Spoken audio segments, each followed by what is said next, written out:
you can do both. You can be a tech superpower thinker and have your ADHD acknowledged, managed. And what we want for our kids is balance, right? We want them to be balanced. We want them to have their special interests and their brilliant function in one area to translate to a well-balanced life and successful relationships and emotional well-being, right? We don't want them to be, superhero types that can't get out of bed because they can't figure out how to do their laundry, or because they, haven't bonded with people. And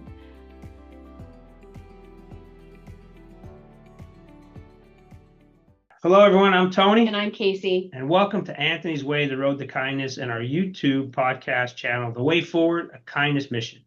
We want to welcome especially those joining us for the first time. It's great to have you with us, and we hope that you'll continue to join our podcast channel. We created Anthony's Way, the Road to Kindness in memory of our dear son, Anthony, with one mission in mind: to help kids with ADHD to thrive. Since we launched Anthony's Way in October of 2023, we've been able to help and guide close to 100 families get the care they needed for their child. What's really exciting now is that we are directly sponsoring children, providing grants to cover the cost of care. Now, May is Mental Health Awareness Month, and it's an observation to highlight the importance of mental well-being, educate the public, reduce the stigma, promote support for those affected by mental health conditions. Each year, individuals and organizations come together to raise awareness and advocate for better mental health awareness and resources. It's a time for everyone to show their care, and to stop, listen, and provide help.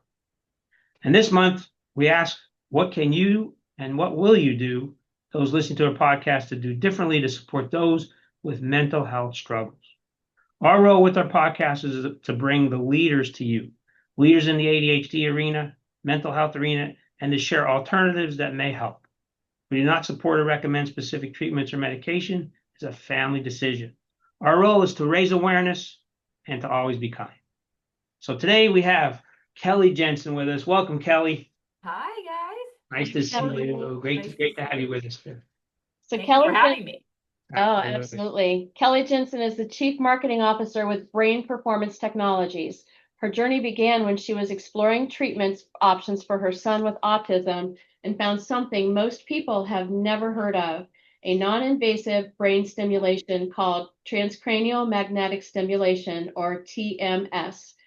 Though unfamiliar to many, non-invasive brain stimulation has been studied for decades and is backed by growing research. For Kelley's family, it became a turning point.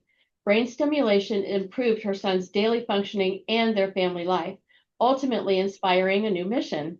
It impacted them so much that it even led Kelley to a career pivot. Today, Kelley is a leading advocate for integrating brain stimulation-based therapies into mental health care. Through her work and her podcast, Refrigerator Moms, Kelley raises awareness for people living with depression, suicidal thoughts, anxiety, OCD, autism, and traumatic brain injury, including individuals with disabilities, veterans, and first responders. Awesome. Got it? Yeah, I'm good. Brain stimulation can sound intimidating. We know you're going to explain it in easy to understand way today. Yeah. I'm excited to have you. So, Thank you. We just touched on a little bit of this story, but please share more about your son, if you're open, and your family. And then, what guided you to brain stimulation? And then what were the benefits for your son? I mean, I think everyone learned that and know that. Thank you. All right. Thank you again for that wonderful introduction and the opportunity to talk to you all. So I have two children. My husband, who you met just briefly, and awesome. I have a daughter who is 24. I'm sorry, 25. She just turned 25, and she actually has ADHD. Her condition is very well managed, just with some therapy, and she has been on medication in the past, but she's got a pretty good handle on it, and it was a lot of awareness. We were ready kind of for that neurodivergence to set in because we had been through so much with her brother. My son, 26 now, and he was diagnosed with autism. Back in the day when he was diagnosed at 3 years old, the DSM was different, and so he was diagnosed with classic autism, just classically autistic, in the three categories of the DSM that qualified you for the autism diagnosis. But today you would say level 3 or severe autism. and all the things that go with it. Often once you get that diagnosis of classic autism or severe autism, whatever you want to call it, they kind of feel the need to stop.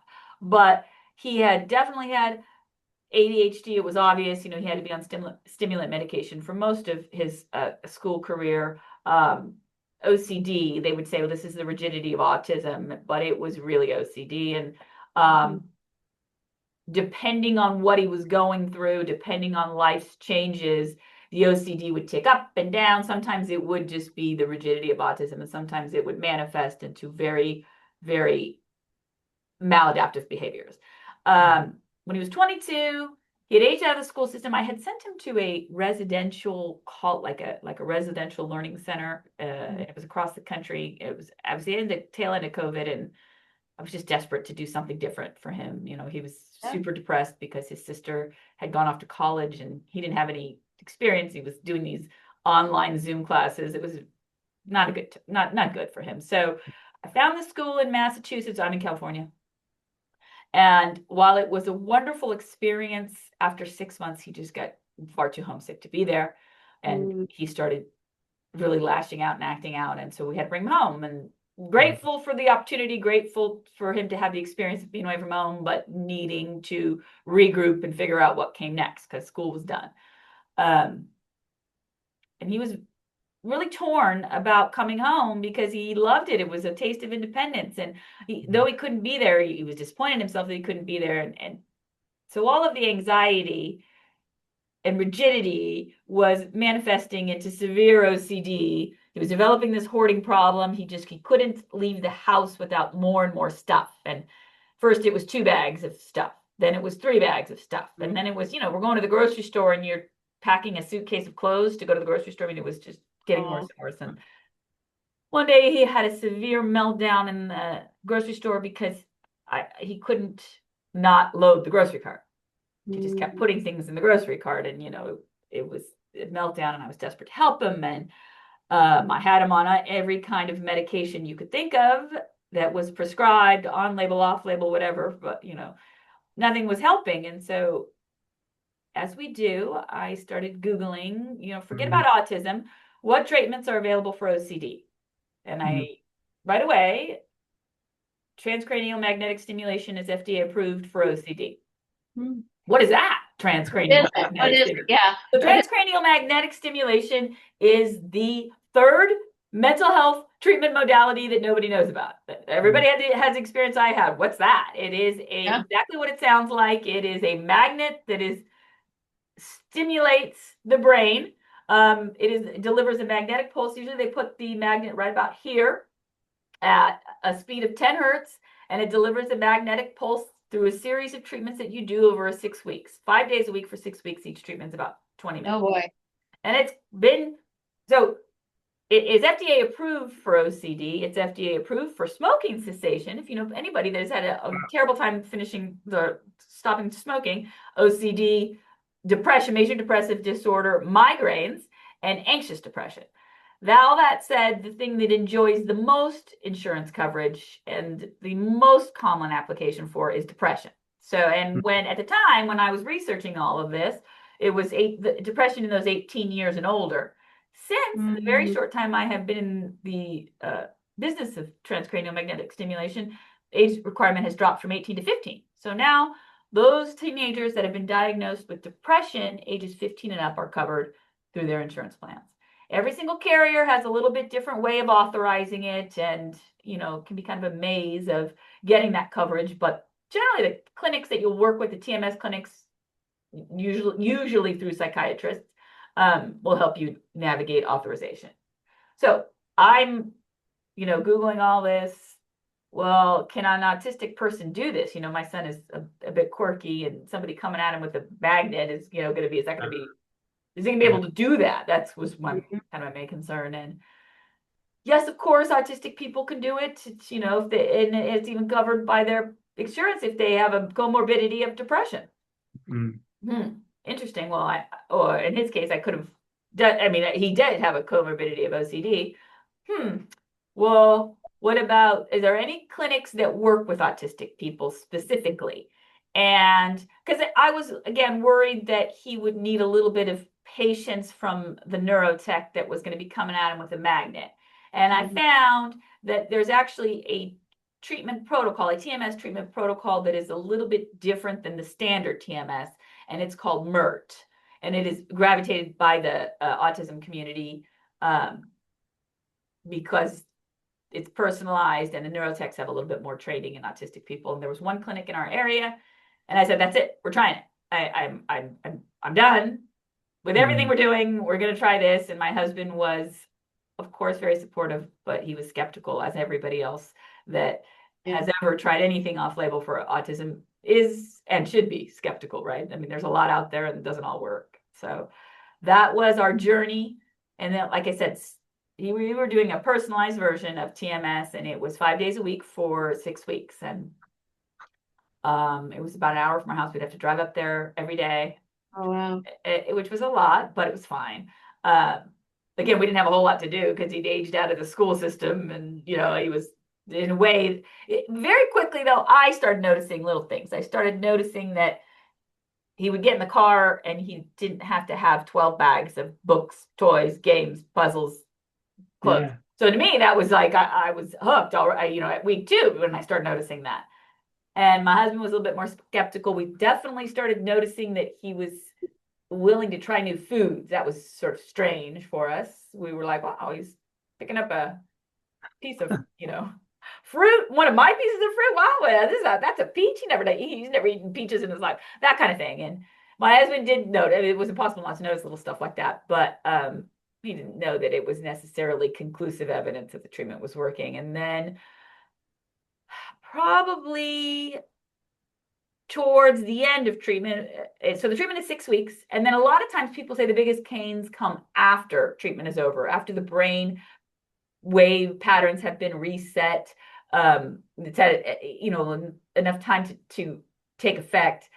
So I would say it's about that. It was about week 6 that we were headed out of town, and we were going to we were in an airport. We always go back to the same airport to visit family, and there was a elevator that he always had to ride. I mean, for 20 years, he'd been riding this elevator, right? And he'd have to get in it, and he'd have to press all the buttons, go up and down it.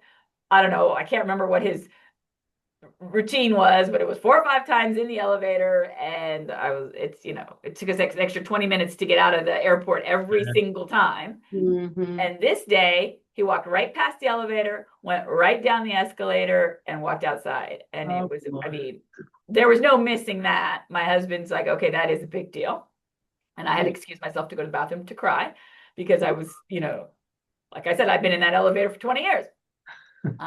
And then a couple weeks later, I was maybe inside of 2 weeks later, my husband was outside grabbing the mail, and the neighbor said to him, "Hey, are you doing something different with Bo?"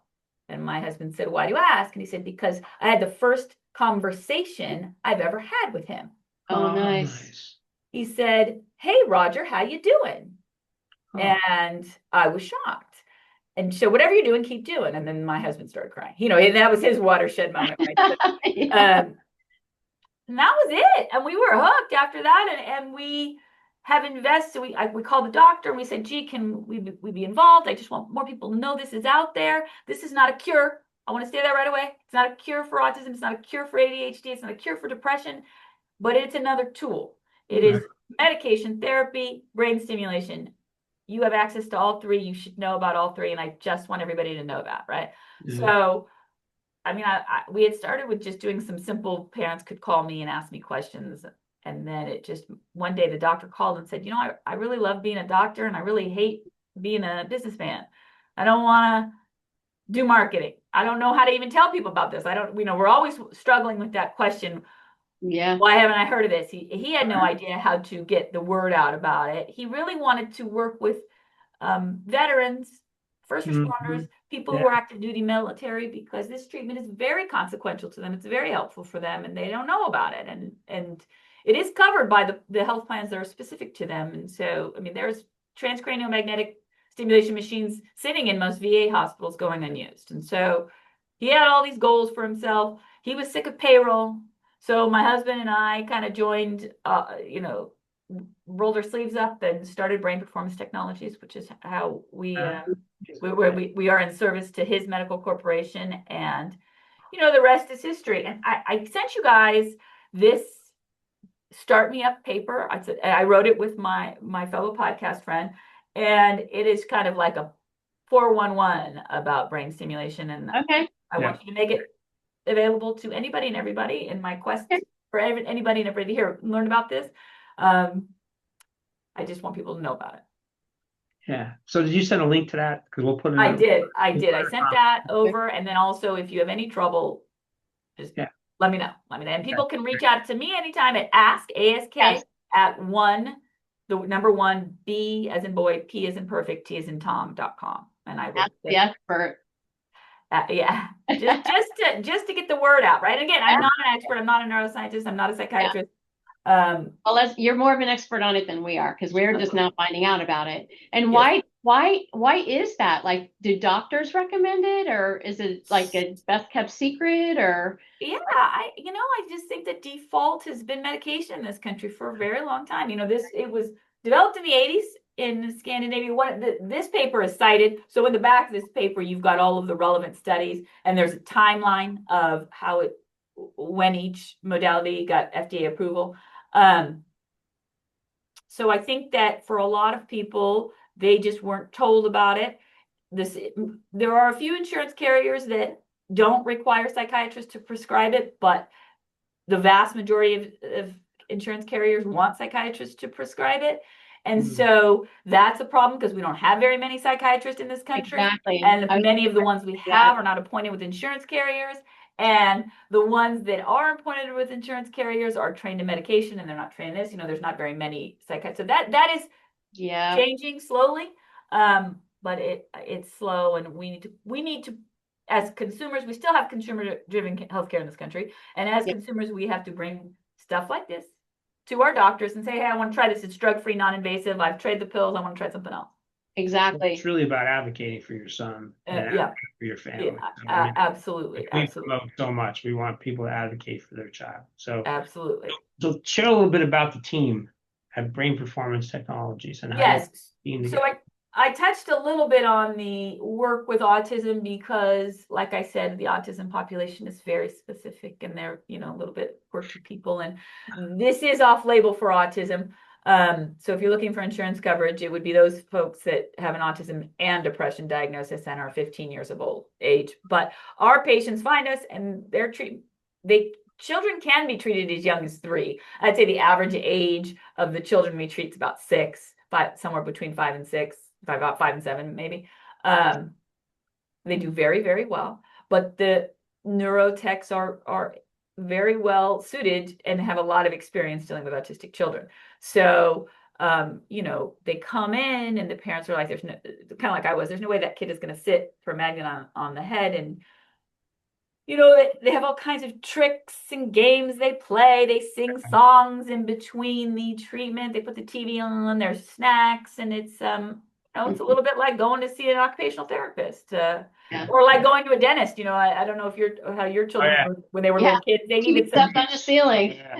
All those kind of things. Yes, all of them. So there's We also, as the clinic has grown, we have expanded. Like I said, there's the main version of TMS that has insurance coverage is traditional TMS, RTMS it's called, and of course we offer that in our clinic for those that need insurance coverage. MERT is the one that's popular with the autistic community, and that is also in the process of clinical trials for PTSD. So it will, I'm sure, at some point be FDA approved for PTSD, and everybody will get a big notice from me when that happens. But they have the company that has been doing the testing and submitting to the FDA for approval has been at it for a long time. And it uses an EEG, so it's personalized with EEG diagnostics. And that's MERT. And then Stanford has a world's famous brain stimulation lab, and they developed their own protocol, and it's SAINT, Stanford Accelerated Intelligent Neuromodulation Therapy. And it is an accelerated version of transcranial magnetic stimulation. It is 10 treatments a day for 5 days.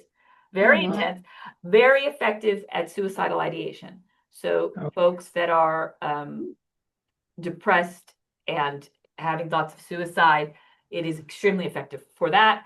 It doesn't enjoy widespread insurance coverage yet. A few carriers are starting to carry it by policy. You have to just keep checking back on that. With clinics, there are some carriers that are covering it by single case agreements.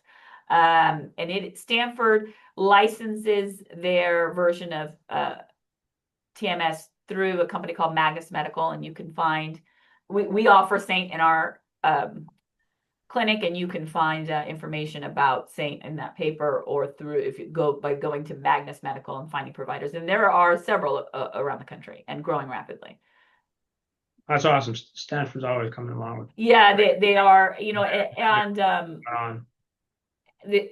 there was a famous TED talk that I sent to you guys, and you can put it up on your website too, where one of the guys from the brain stimulation lab at Stanford says, how many of you have tried medication for depression? And almost the whole room raises their hand. How many of you have tried therapy for depression? Almost the whole room raises their hand. How many of you have tried TMS?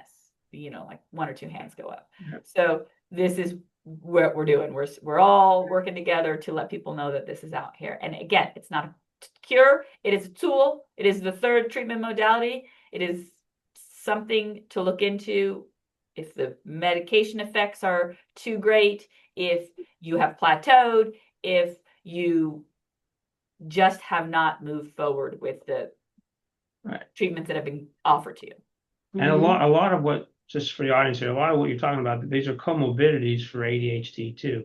And children have autism have ADHD in many cases, most cases, but OCD and depression, anxiety, they're all, and even PTSD some kids have, depending on their situation. So this can be helpful for all of those conditions. And they're all listed on your website too, I think, if I remember. They have a condition listing of all of them on your website. Yeah, absolutely. So my first suggestion to all parents who have an ADHD or autism or don't stop at one diagnosis, particularly if you have a practitioner that wants you to try medication.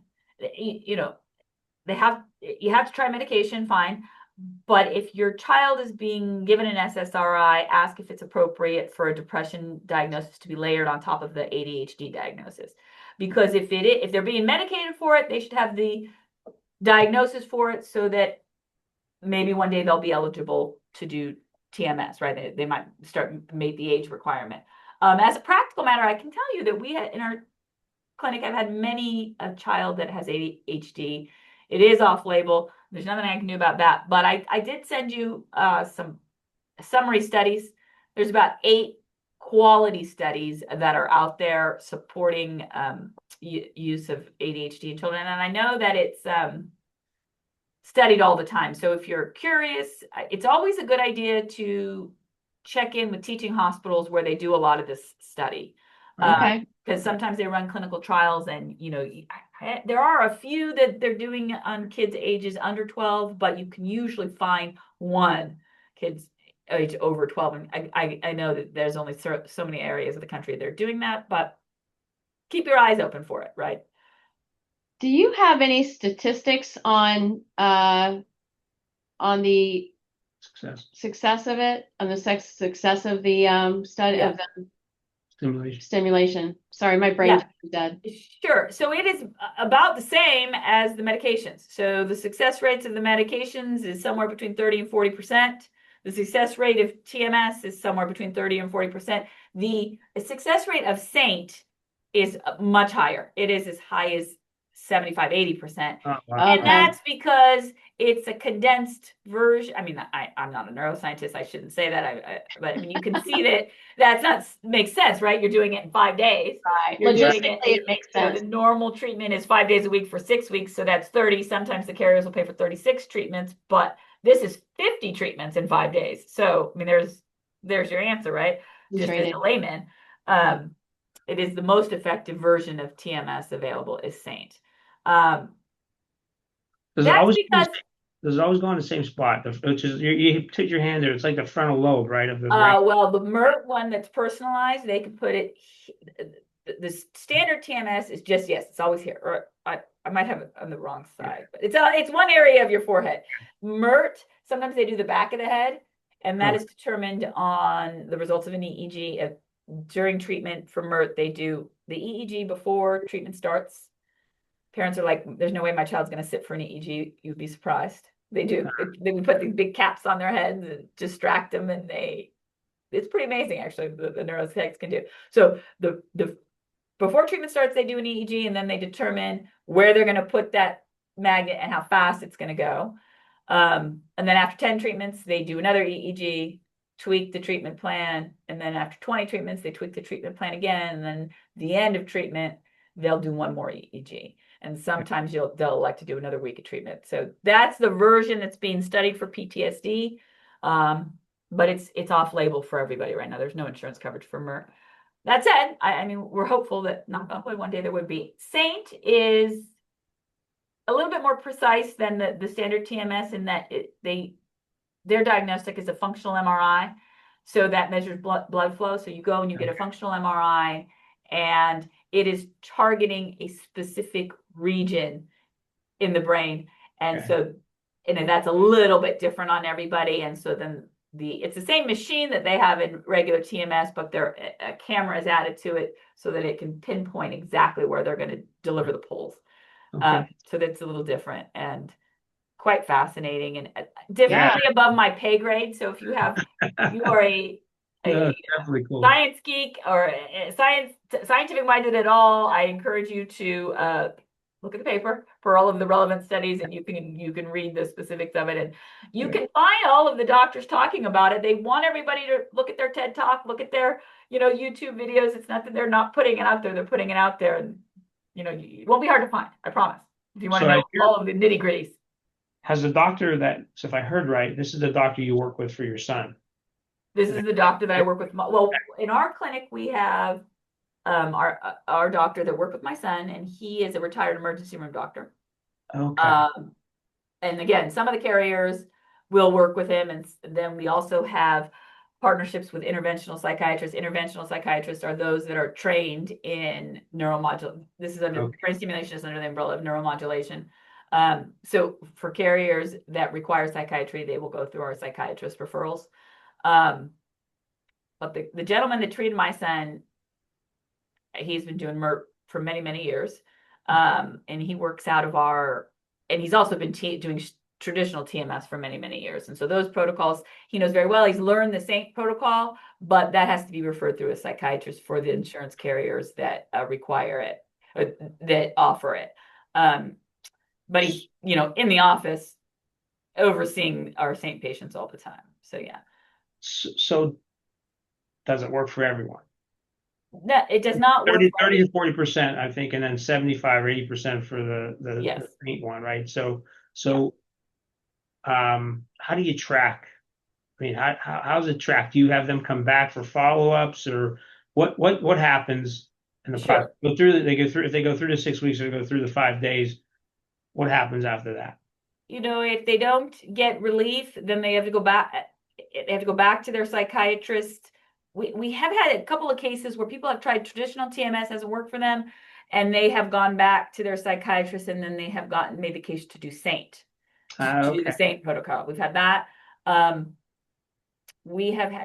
There are invasive versions of brain stimulation. So this is non-invasive. All the protocols, even the SAINT protocol, is non-invasive, drug-free. But invasive means that you have to be sedated for it. And there are invasive versions of brain stimulation that are available to people that we don't do here. You'd have to go to a hospital clinic for it because you need to be sedated. But that's electroconvulsive therapy is one of them. And then there are some versions that are done at the brain stimulation lab at Stanford, at various teaching hospitals. People always have that option, a different medication. All mental health interventions are trial and error, right? I don't know if you've had that experience, if your families have told you that. No, with medications, it's always trial and error. But now they've come up with DNA tests that you can do to see which medications might work better. So things are always getting better at what they're doing, which is kind of cool because more and more people are being diagnosed the right way and being told they have ADHD, autism, or whatever else might be tied in, and they're getting a more detailed analysis. At least we're pushing for more detailed evaluation. So I like I like the non-invasive side of this because, a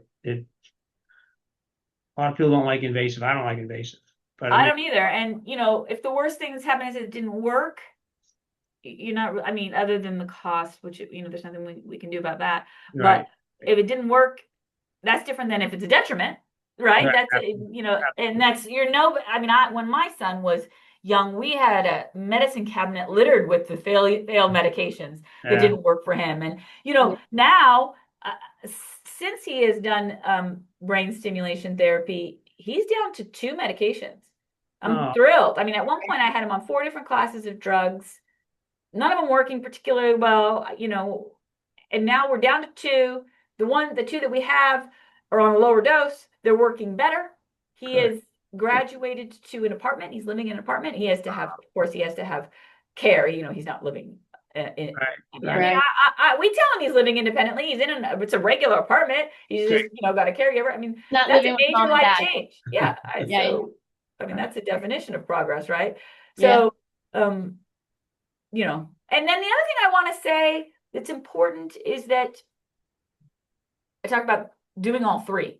So you do medication, you do therapy, you do brain stimulation. Don't ignore one whole modality. Maybe they all work together. So maybe if you're, we see this a lot of times with the military population that we treat. Right away they start sleeping, because one of the known benefits of this treatment is it helps with insomnia, resets circadian rhythms.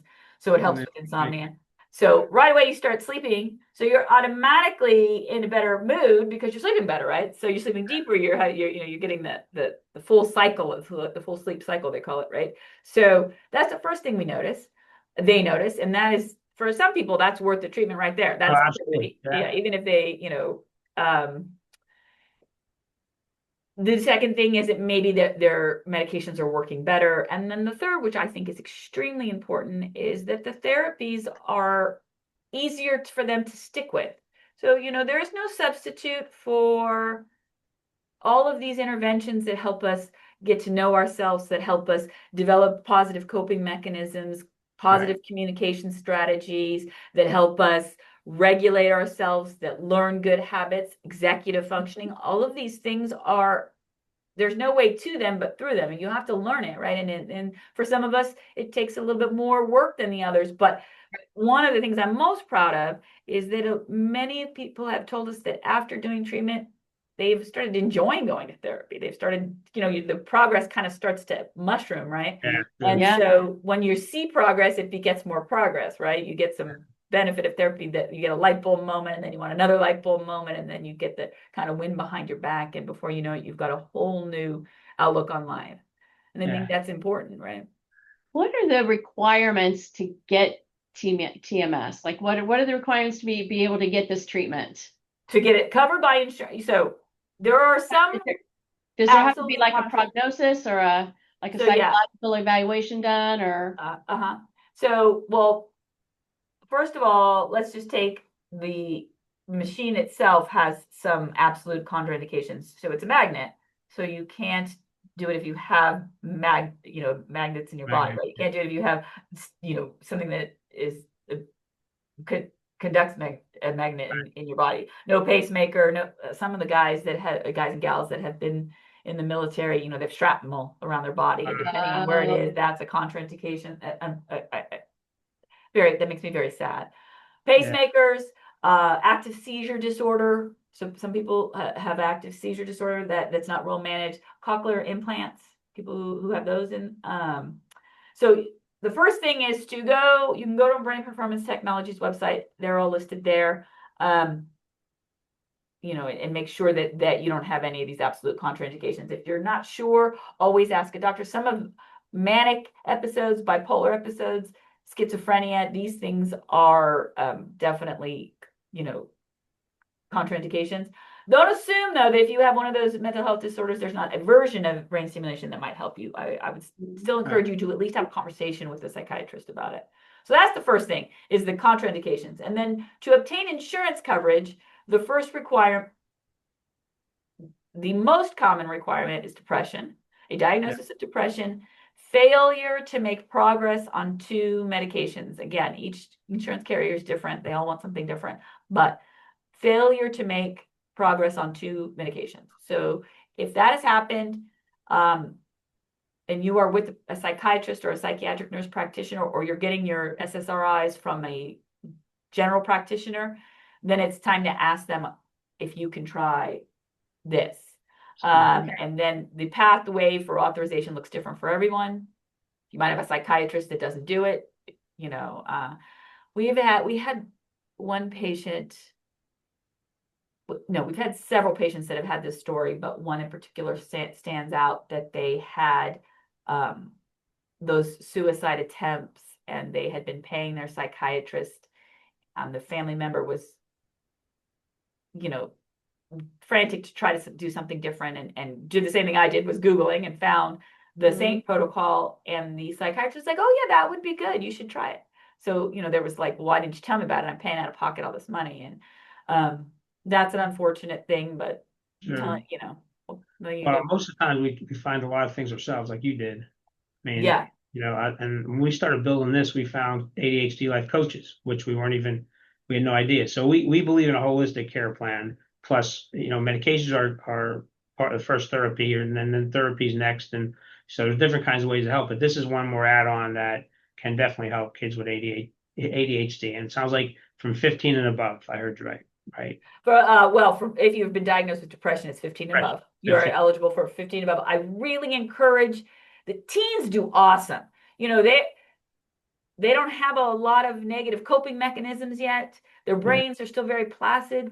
They think it's cool. It is cool, right? I mean, it's neuroscience is kind of cool, right? So got several kids that have gotten time off school to, they come in, like a little bit like early before the school day, and they do it, and then they write a paper about it. I have had more than one student tell me that it's informed some of the things they want to study in their life, which is amazing and awesome, and an opportunity. So the other thing is kids experiment with drugs and alcohol. I mean, that's just, none of us like it. As parents, we're nervous. We don't want our kids doing that, but we know they do. We did it. I mean, it's part of life. And how do the medications prescribed by a doctor for your depression or ADHD, how do they affect you if you're experimenting with these things that are kind of the teenage thing to do? So I don't think that question's asked enough. I think, parents and kids, children can take responsibility and ask those questions for themselves. And this, we had one young man come in, and he found us all on his own. He was 18. He was a little bit older, and he did have a diagnosis of autism. He was looking for help with some executive functioning, and he had some OCD tendencies. And he knew that his Able account could use Able as a savings account for people who have been diagnosed with disability before the age of 26, I believe it is. And it grows tax-free. And so he had an Able account, and he knew it. And so he paid for the treatment out of his Able account. He was quite a special young man, right? And so, don't assume your kids aren't going to be into it, right? You do have to have their buy-in when they're teens, but bring them in for a tour. So if there's a message for the therapists out there and those other professionals listening, what would be your message to them? Because this is not, sounds like some psychiatrists already know about it, but they never recommend it. So what can you say to the therapists and the other professionals that are listening? Well, okay, as a clinic owner, what I can say is, call us. We can help you. We can work together. Like, the more hands on deck, the better.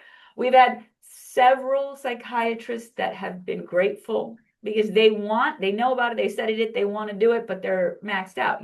They've got, right. We all only have so much bandwidth. Right. So that's the first thing. If psychiatry is your profession and you're looking for a way to make this a manageable addition to your practice, give us a call. Therapists that are out there, this is a way to keep those patients engaged because they're coming back for more. We have had several people bring their therapist and do their session, together while they're doing their brain stimulation. That's kind of an interesting thing, and very proactive, smart therapists that are doing that.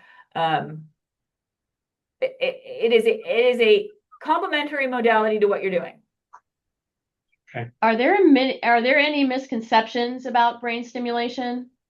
The biggest misconception is that it is experimental. It is not. It has been FDA approved since 2008 for depression. It's been sitting in your insurance plan since 2012.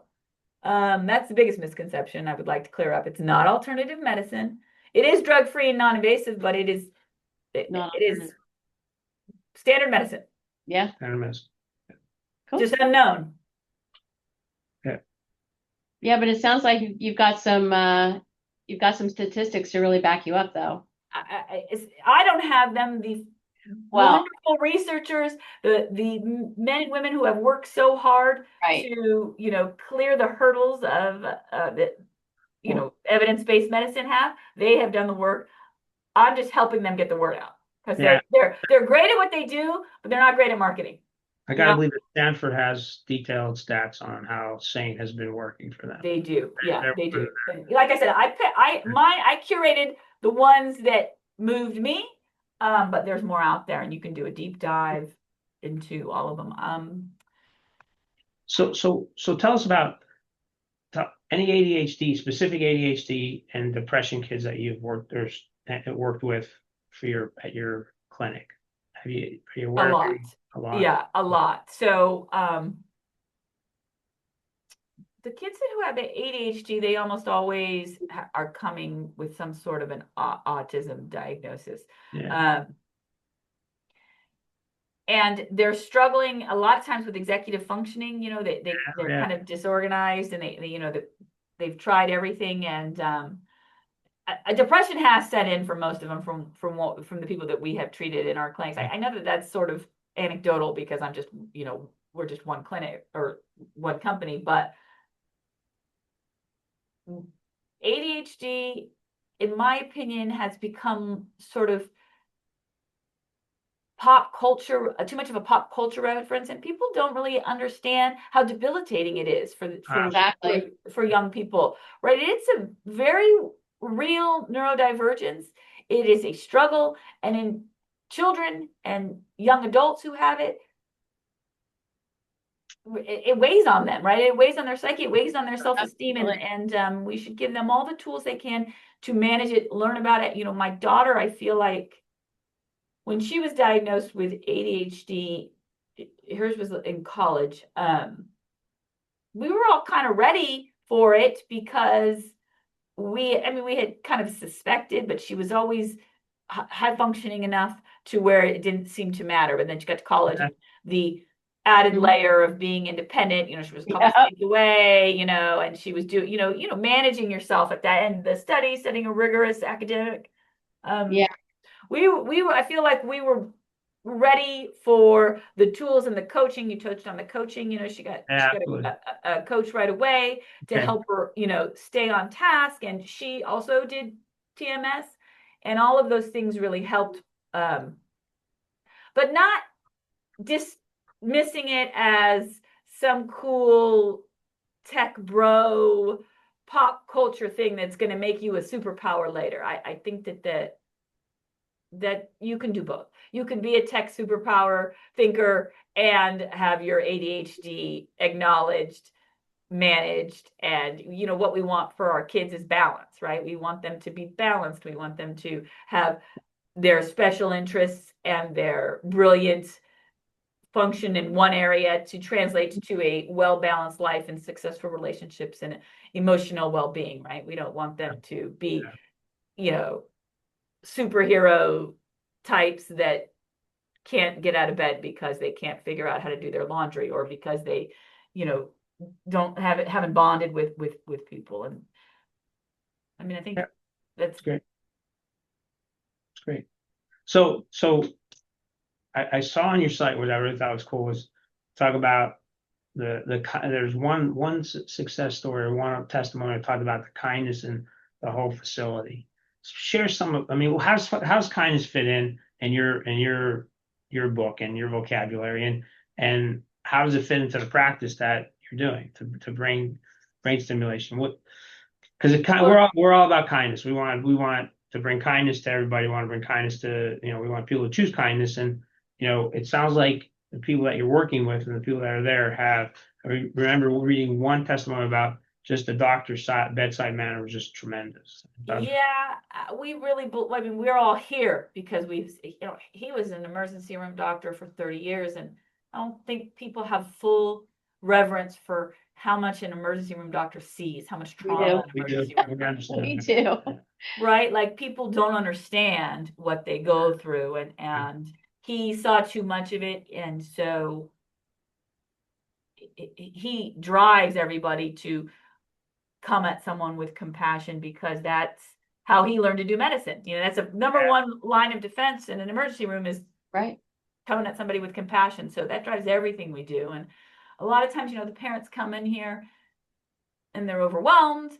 They are trying to fix their kids, or we have a lot of people who come in that are adults, they're depressed, and you're not at your best when you're depressed. Sometimes you're short-tempered, sometimes you're convinced nothing will work, right? Cynicism is a function of depression. And the answer is always kindness. The answer is always, let's go slower, let's just take deep breath, and we'll wait till you're ready. Sometimes with parents that come in, if they're too nervous, they want their kids to behave. There's no having to behave around here. If your child is a hyper young child, we'll figure it out, right? They don't have to behave, right? If they have to throw their toy across the room, then we just give them a Nerf toy to throw across the room. So that, I mean, like it's always the answer is always kindness. The answer is always de-escalation through kindness. And in my opinion, that's what works best, and that's what works the fastest. We need this in the medical profession more than ever. Kindness. Yeah, and so important. They're under a lot of pressure to keep the appointment to 15-20 minutes. Like they've got, pediatricians that have told me that they have to be in and out of there, so they're stressed, they don't have time to listen, and they hate it too. That's not right. Yeah. It's not right. Yeah, we had that. I took Gabriella to the doctor one day, and while he was looking at her, I said, "Oh, by the way, can you look at this?" And he goes, "We're done. Our session's done. You'll have to make another appointment." Yeah. I'm like, that is ridiculous. I'm right here. I know. It's a function of our system, So you've been able to help both of your children. It sounds like they're both thriving. So what is the message for families out there and that are listening about how can they help their kids to thrive? Well, the first thing is acceptance. And I always say, my friend Juliana that I do the podcast with, we have this thing about speed to acceptance, and the road to acceptance. It's actually the therapy module, Elizabeth Kubler-Ross, the stages of grief, right? So you've got denial, anger, bargaining, depression, acceptance, right? You've got all of the things, and people don't realize that those are all in play. They're not linear. You don't just do them once. Acceptance comes and goes, denial comes and goes, anger comes and goes, and it's all the road to acceptance. And that's a practice that we all learn. And so that's the first thing is accept that your child is different, that he has a different path towards what thriving is. My son, his definition of thriving is different than another 26-year-old's different definition of thriving. And that's always important to remember. That is a good point. Right. Point. So that's the first thing. And then you got to once you have accepted it, you can sort of kind of look for moments of peace and moments of joy amongst whatever chaos is, whatever the behavior of the day is, whatever people are doing or not doing, find joy in the chaos of it all. Yeah. So I was excited. We're excited to meet your husband and learn so we've been connected throughout the whole process. It's so nice to have families that are connected, but what we see a lot of is dads are not always connected. They don't either. Some dads don't want to accept that their child may have some challenges. Yeah. And they have ADHD, and not be behaving the right way or not learning the right way. And, and they don't see that. And we really encourage parents, you need to be connected, right? You need to be on the same page. You're a team. You're a team, and you're helping. The only way your child can help to thrive is if you're a team and you're guiding them and you're helping them the right way. So that's a message I think through that once we want to come through here, because you both did everything together. You might have been skeptical, and I've been skeptical too, but at the end, you end up doing the right things. So. Well, dads being skeptical is a theme around here. I mean, that's what happens. And, the moms are always all charging ahead, and that, by the way, that's not even just for kids. A lot of times, it's the spouse that is doing the research to help the husband or wife who is in the throes of depression. I think we take more calls around here from the spouse trying to look for help for their partner. Okay. Because, and that's particularly acute with men who don't feel like they have the whole white knuckling concept, right? And we see this a lot in the military community, and I think that's changing. I think men like you, men like my husband, are really important in changing that conversation. We bring him in here, and the best thing you can do if you have a skeptical partner is to go tour a TMS clinic and go talk to the doctors and go see the machines in action, because almost always, inevitably, if a dad comes in and sees the machines, they think they're cool. They are cool. And so then it presents the formula differently. And it's all about acceptance, right? And right. Having conversations, and maybe don't argue, maybe just drop it. Remember kindness, your approach to kindness, and come back to it later. I know that whenever my husband and I are having a spirited discussion, we always we agree to take a break and come back to it, and inevitably it goes away, right? Or not goes away, but you soften your stance on these things. Yeah, is that what it's called? Spirited. I like that, spirited discussion. We never have any of those. Never ever. But what was really cool is you got to tell us about Refrigerator Moms. Like, how did you come up? How did you come up with the name? Who's your co-host there? I mean, your co-partner there. I mean, tell everybody about your podcast. Well, thank you. That's very generous of you to ask. So I have a very good friend who, her and her husband and myself and my husband, we've been partners in autism for a very, very long time. She has an autistic son too. Okay. Very different than my son, very much different. But over the years, we met when they were very young, and over the years we have been each other's sounding boards, right? Mm-hmm. We're like, what do you think? And one behavior at a time, wanted to have a bad day, and we would sit, and back then in the day we didn't have texting, we had emails. We'd email each other at the end of a long day with, what should I do about this? And it's really a wonderful friendship, because it's important to have a friend that understands, right? Not that I don't have a lot of friends and family, but somebody that's going through what you're going through, there's no substitute for it. It's actually one of the things I'm most proud of about around here. There's been this sort of gravitation towards telemedicine and telemental health. And while I understand that's a necessity because of the shortage of providers that we have, there's no substitute for being in a waiting room and seeing somebody that's actually going through what you're going through, physically there, doing what you're doing. I mean, I think that shouldn't be discounted. I think it's important, and I hope that people don't lose sight of that, right? And in my opinion, more reason to look into TMS, because you have to sit in the chair. It's you there doing it for yourself. Anyway, so she's an editor by trade. So when I started Brain Performance Technologies, she was, of course, super supportive, and she was helping me edit the website.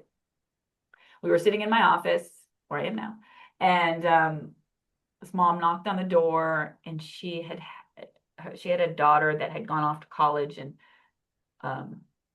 had a nervous breakdown, and just couldn't be there, and they had to go get her, and series of tests and doctor's visits later, she ended up with a diagnosis of autism, and I believe ADHD, actually, to think about that.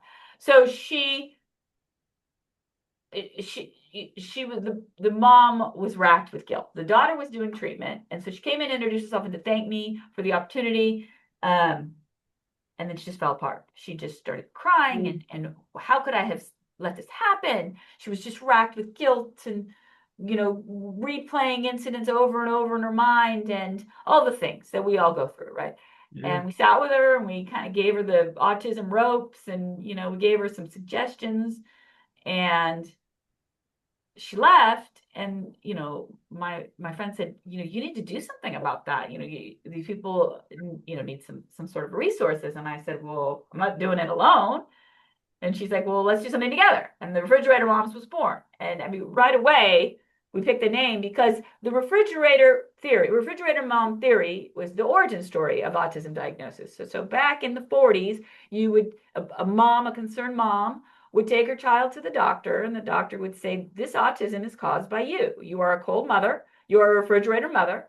Oh my God. You just need to hug your child, and if you don't make any progress, we're going to take your child away and put them in an institution because they'd be better off without you. That is wow. To these poor women who were looking for help, that were advocating for their child. Oh my God. So we decided that we should reclaim the name and be irreverent and give a cheeky nod to those poor women that suffered.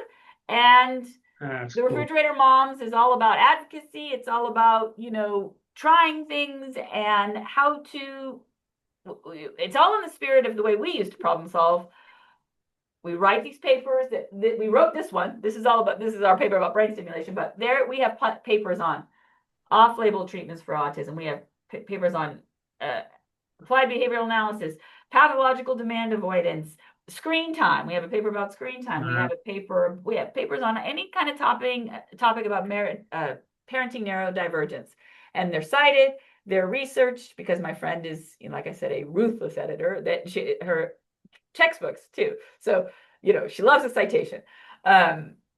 And then the podcast, we discuss the episode and I mean, we discuss the paper and make it available. And that's great. Yeah, that's sort of what. So your partner is Juliana Scott. Right? Juliana Scott is her name, and God bless both of you for doing the podcast and sharing. We had no idea where the story came from. That's why. I know. Fantastic. Right? Yeah. Wow. Just amazing. Yeah. So we are. We're trying very hard to make a difference, and there's a lot of, you know, when our children were diagnosed, my son was diagnosed at 3, but I knew something was wrong when he was 2. So we really, the effort started very early, and her son was diagnosed as well, early as well, but there was nothing. I mean, there was a dearth of information. You were constantly trying to do things on your own, and now I feel like it's the opposite. I feel like there's so much information, and it's not all good. Some of it is disinformation. Some of it is, you know, a radical departure for common sense. And that's never a good thing. So we try to kind of curate information and what we think, what we would do, what we think is smart, what we think is maybe worth putting on hold, and all of that kind of stuff. So how can people find the podcast Refrigerator Moms? Why don't you share how? refrigeratormoms.com. And all of the papers are free. Nothing is behind a paywall. It's all just a resource for your information and for your further research. Do you agree with what we do? Do you agree with what we think is common sense? And here's why we think it is. Go for it and make your own assessments. And yes. Yeah, I'm proud of it. I'm proud of that. I feel like, well, first of all, we're having a lot of fun because, you know, we're friends, right? So it's like you guys doing stuff together. I mean, you know, it's just a time together, and that's fun. So fun. Don't listen to her. I keep it fun. You guys are probably like my husband and I, where I don't think we need any more time together. We have so much time together. We're together 24/7, right? Well, when he was getting ready to retire, he goes, boy, you're really going to hate it when I retire. And I'm like, no, you are going to really hate it when you retire, because I have my schedule. I know what I'm doing. When you retire, you are just going to be lost, and you're going to drive me nuts. Well, look at you now. Look at you now. It works fine. Oh, good. So we covered a lot. Please share anything else that you want to share with those listening today. Kelley, please let anything you want to share there. Sure. I want to share that I want to just build on what you said about kindness and how kindness matters. And kindness is sometimes putting yourself first, and sometimes it's putting a new idea first, and listening without assumption. So brain stimulation, the concept of brain stimulation, it requires you to listen without assumption. And that is a very kind thing to do, right? To take an opportunity to read something new. And are there any new ideas out there? I appreciate the opportunity to just ask you to consider something different and not to assume that you have heard it before, right? Yeah, cool. So once again, tell everybody how they can find Brain Performance Technologies website first, and then Refrigerator Mom. Just one more time for everybody, please. It'll be below too. It's all going to be on our, Just share one more time. And thank you, I appreciate that. So Brain Performance Technologies, you can find us. That's the website name. It's also, we're all on all those social media handles, so you can find us there. And Refrigerator Moms, same. We're on all the social media handles. You can find us on, YouTube. A lot of people have been listening to our podcast. The podcast is kind of, we do deep dives into some of this stuff, right? So, we have a podcast now out about ABA and all of the things that have gone on at ABA in the last couple of years. People are liking our YouTube shorts because they can digest them in small chunks. Yeah. I don't know how people consume your podcast, but they consume ours in small chunks. Yeah. So you can bet I'm going to be watching this podcast over and over again because there was so much good information, and I love some of the ways that you phrased things that I think would be very important and helpful to parents. Like when instead of I can't remember what it was, but something, these kids feel like there's something wrong with them and like they need to be fixed. And you had a phrase that you said that I can't remember what it was, but I'll watch it again. I decided that is a nice way to phrase that. Thank you. I wish I could remember what it was. I wish I could remember what it was. If you figure it out, let me know. I will. I absolutely will. We covered a lot. So, hey, everybody listening, I hope you take to heart what Kelley had to say, and go do your research. Anything to help kids out. I mean, kids 15 and above, and we do know a lot of kids that are feeling depression and feeling very challenged today. Yeah. And the other part I thought was really great is PTSD. People are afraid to still talk about PTSD, and it's so nice that this is another avenue for those that can really help in that area. I mean, even kids experience PTSD, which you really think about it. I mean, they experience it just the same as those that are adults and having challenges. So again, I think what you're doing is great to help, and alternatives are always worthy to study and to make sure you understand them, and then make decisions as a family. That's what we're here to do. So if this episode is helpful, please share it with someone who might need this information. The more support we bring to children and their parents, and anyone working to help those with ADHD and the many associated comorbidities, we all benefit. To learn more about Anthony's Way to Road to Kindness, please visit us at Anthony's Road to Kindness and our mission to empower children and teens. You can visit us online, same Anthony's Road to Kindness there too. And please subscribe to this channel. The more that we subscribe, you won't miss an episode like any of the episodes that we've been putting out lately. You won't miss them. And now it's time for us to just share one final note with everybody. We want to share something really exciting that we're soft launching here, and it started on Friday. And it's our major fundraising campaign called 1 Million Orange Hearts of Kindness. Our icon is an orange heart, and that stands for unity and togetherness. And we've created a virtual orange heart now of kindness. And you can become part of our kindness movement, and you can help support our mission by purchasing an orange heart of kindness just for $5. That's all we're asking you to do. You can go online and purchase it. And the site is hearts.anthonysroadtokindness.com. And with every heart purchased, you can write a kind comment. You can buy a heart for someone special, or even share it. You can share your heart on social media. And all of these hearts get posted on an orange heart wall of kindness. So if you go out there now, you're going to see over 5,000 hearts that have been contributed and donated. And we're making this a national movement because Kelley said it, and we're saying it again, kindness and caring can always help, and compassion. And that's what we're trying to drive through, because our son was the kindest soul, and we just want to share that with everybody. So for $5, you can help continue our movement, and you can help make an investment in a child.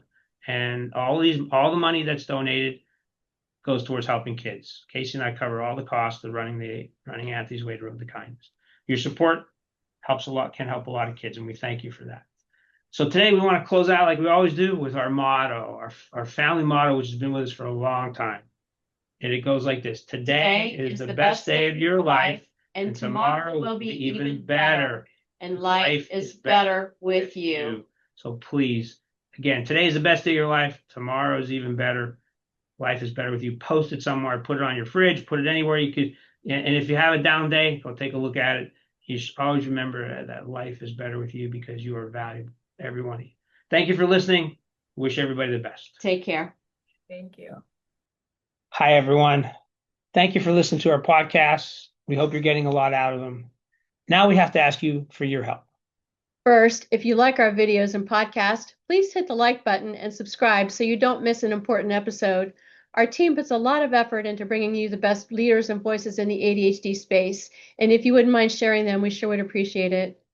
Second, we need your help to help these wonderful kids that are struggling with the challenges of ADHD. Your donation is an investment in giving a family the opportunity to get the right care for their child through our care model and our care roadmap. Every donation goes to helping these families that cannot cover the cost of care. Any amount helps. If you want to be a sponsor for our YouTube podcast channel, we would love to talk with you. And most importantly, a little bit of kindness goes a long way, especially for kids with ADHD. Thank you for your continued support.